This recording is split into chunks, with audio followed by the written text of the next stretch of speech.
Hola, ¿cómo están? Hoy vamos a hablar sobre las vacunas en el mundo de la Argentina. Es algo bastante simple el formato que elegí para dar esta charla. Espero que les resulte interesante. Y también vamos a incluir dentro de la misma a los antivacunas, que estuvieron presentes desde un principio y que hoy también lo están, como todos sabemos. ¿Qué pasó en Argentina?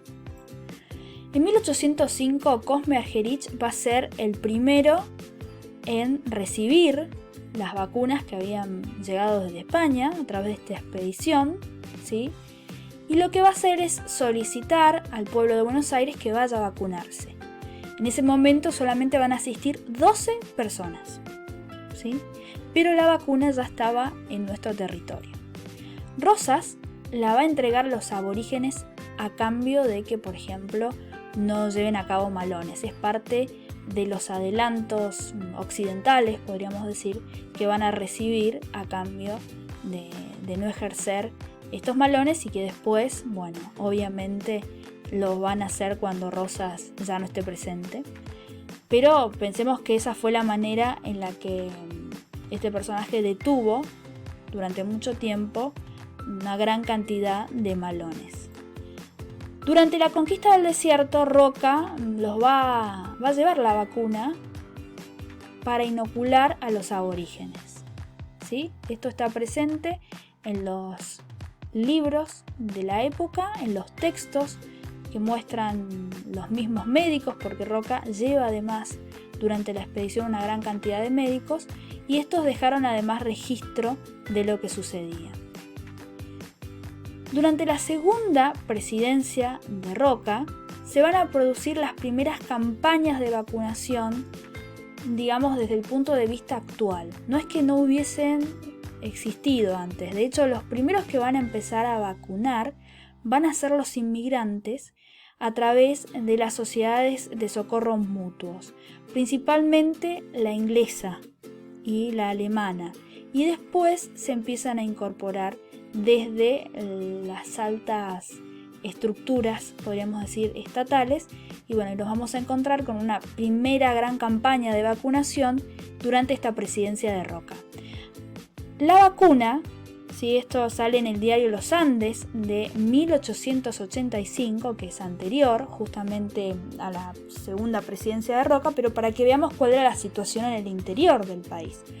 La vacuna que fue administrada por un vacunador dio muy malos resultados, pues fueron muy pocos los inoculados, en razón de que el vacunador cobraba 50 centavos por cada persona, siendo esta la causa de que la mayor parte de los niños quedaron sin vacunar por no contar sus padres con recursos suficientes para sufragar sus gastos. En una palabra, estamos sufriendo en este departamento parte de las 7 plagas de Egipto, la población diezmada por la peste y las autoridades tendidas a la Bartola. En este momento es cuando desde la prensa liberal se empieza a exigir al Estado que tome cartas en el asunto y como vemos eso va a dar por resultado las primeras campañas de vacunación. Si el Estado comienza en este momento a hacerse cargo, porque antes uno tenía que pagar su vacuna, se acercaba generalmente a una botica o iba algún personaje a vacunar a distintos espacios, sobre todo, por ejemplo, en este caso está hablando del departamento de Rivadavia, que no es un departamento céntrico y muy poblado, ni siquiera en la actualidad, y lo que encontramos justamente es que comienza a haber un pedido por parte de la población de que el Estado actúe, ¿sí?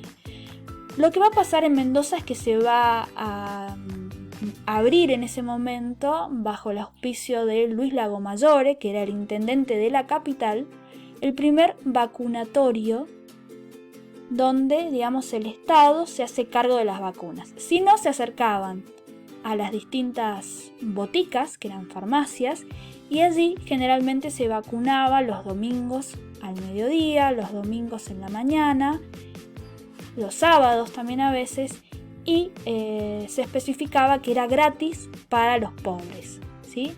Básicamente las personas que no tenían recursos quedaban bajo la acción social de las personas que sí tenían recursos y que actuaban de manera dentro de los que eran los parámetros de la beneficencia.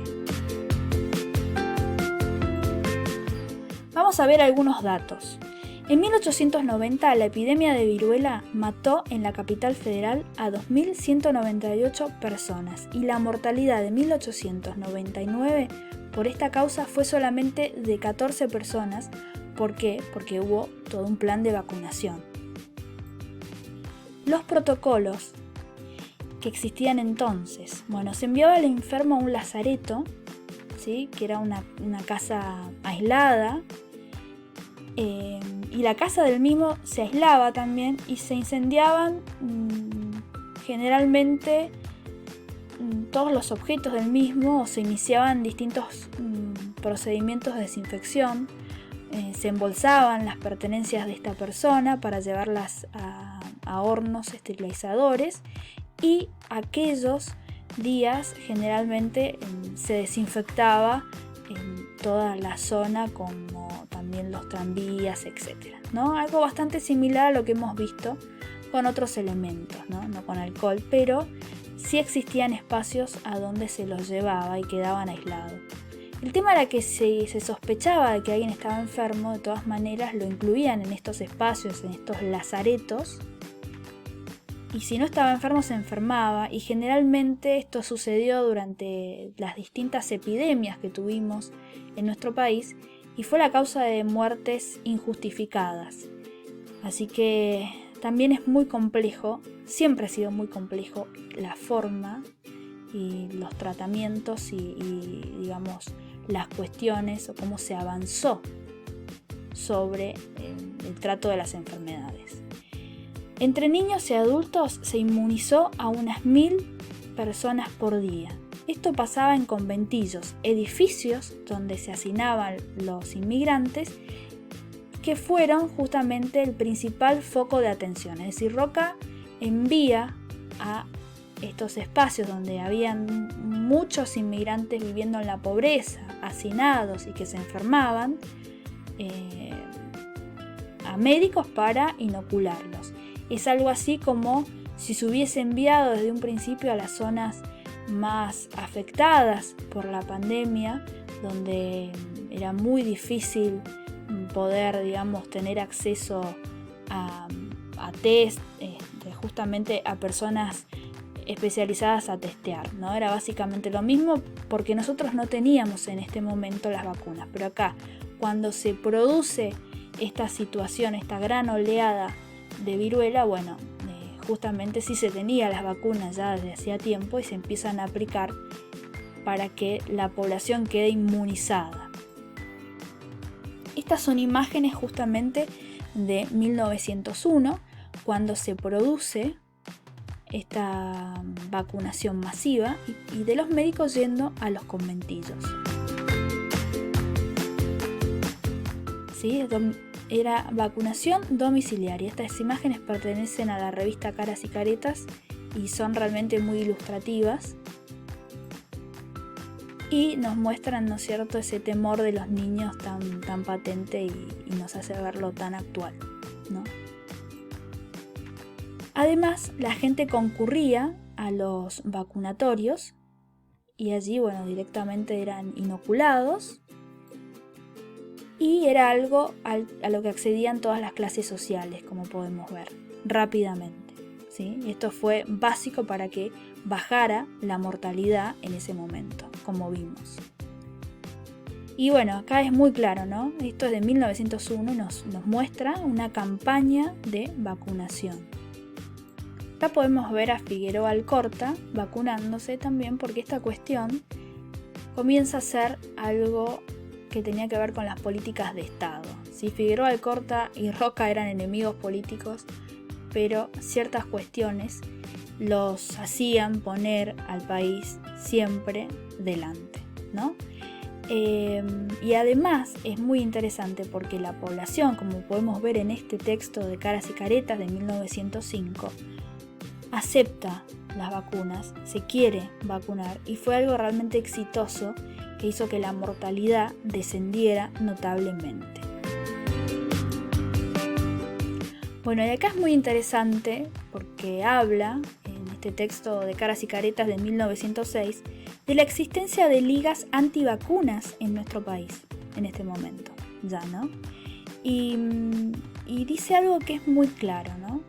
Si nadie se somete al pequeño y hasta agradable lancetazo, la viruela aumenta, y aumenta de un modo tan alarmante que puede diezmar a la población. ¿Es esto lo que quieren las ligas a que nos hemos referido anteriormente? Bien, es una pregunta para hacernos hoy, cuando nos encontramos con mucha gente que no está dispuesta a vacunarse porque no cree, porque cree que esto puede traer más enfermedades. Y en realidad, el mundo está hace 2 años prácticamente parado, esperando que esta pandemia nos dé un respiro. Y la única salida que tenemos es la vacuna.